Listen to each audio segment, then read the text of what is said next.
Evidential photos obtained by the Herald showing fishers illegally taking kai moana from inside marine reserves.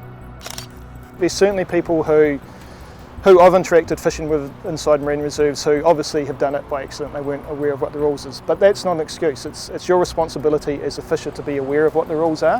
One of the other reasons people may take from inside marine reserves is out of desperation. They just want to feed.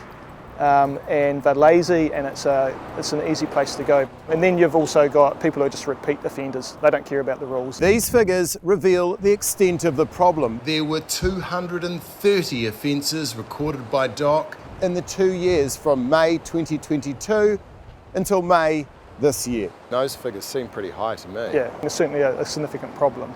Shane Gange is a Principal Science Advisor for the Department of Conservation. There was somebody recently in Long Bay, Okura, who had enforcement action taken against them multiple times, and the last time they were caught they were issued with a $4,000 fine.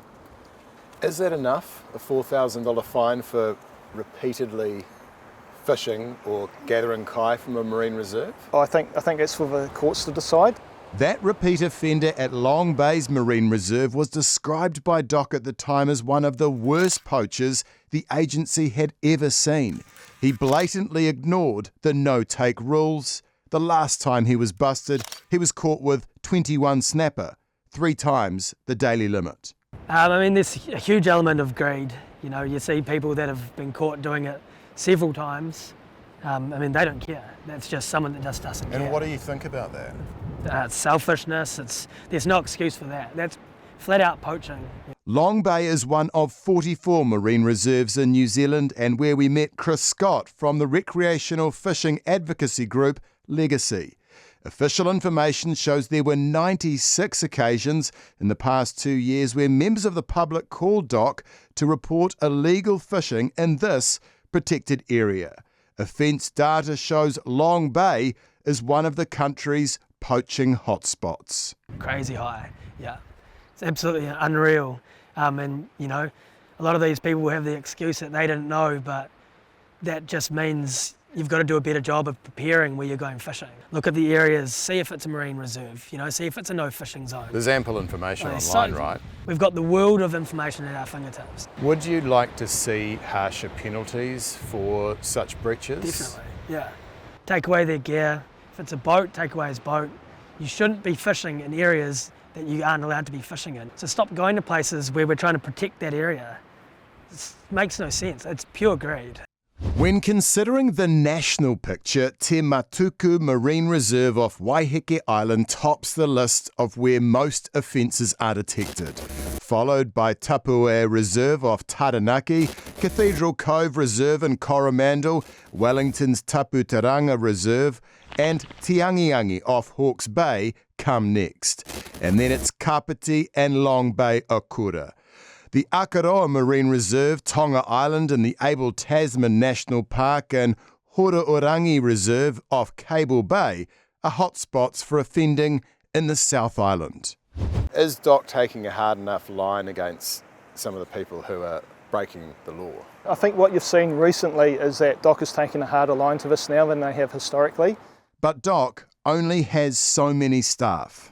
The Department of Conservation has limited resources to monitor the country's 44 marine reserves and is asking the public for help, saying if people spot illegal behaviour, they should get evidence to send to DOC, like photos, videos, car registration numbers and vessel names. Those types of things are really good evidence to help support a prosecution. But if the public are going out and collecting that kind of information, we want them to do it in a really safe way. We don't want them to put themselves at risk and confront potential offenders in doing that. So public safety first, but we do appreciate the public being eyes and ears for us. And you'd ask people who witness breaches to take photos or video?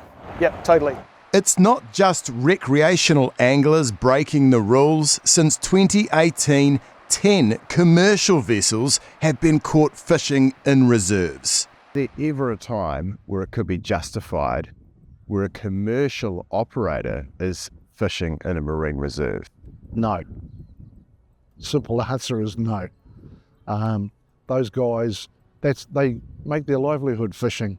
They, above anybody else, need to know what the limitations are on their actions, where they can go, where they can't go, and we regard it as very serious offending if those guys are apprehended fishing in closed areas. Glenn Blackwell says anyone who goes fishing has an obligation to know the rules. Again, I think it comes back to people educating themselves and paying attention to things like signs and finding out exactly where they can go.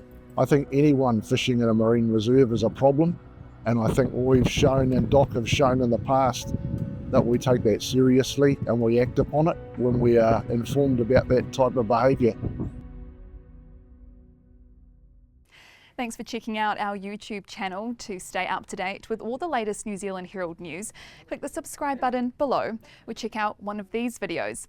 And head over to nzherald.co.nz for more news worth knowing.